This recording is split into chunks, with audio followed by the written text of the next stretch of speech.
আমরা এমন একটা দেশের মানুষ, একজনের ঘরের চালের পানি আরেকজনের জায়গায় পড়লে ঝগড়া হয় ঘন্টার পর ঘন্টা, বছরের পর বছর এই ঝগড়ার সমাধান হয় না।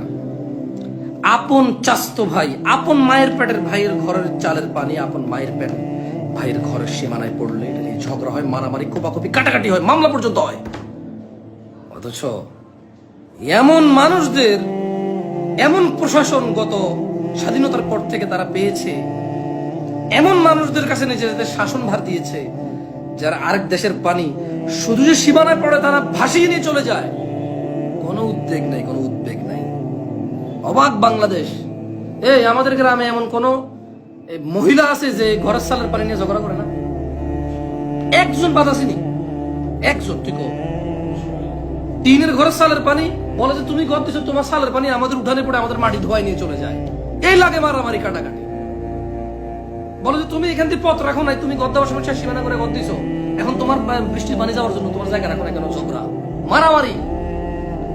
আর এমন দেশের মানুষকে আরেক দেশের পানি এসে ডুবাই তলায় নিয়ে চলে যায়, কোনো উদ্বেগের উদ্বেগ নাই। কি ভাই, সবাই নিজ নিজ জায়গা থেকে কিছু করি, চলেন। আগে আপাতত ওদেরকে উদ্ধার করার কাজ করি আমরা, কারণ এখন যে ত্রাণ নিয়ে যাবো বা যাবেন এটাও কঠিন। তারপর আমরা চেষ্টা করবো ইনশাআল্লাহ।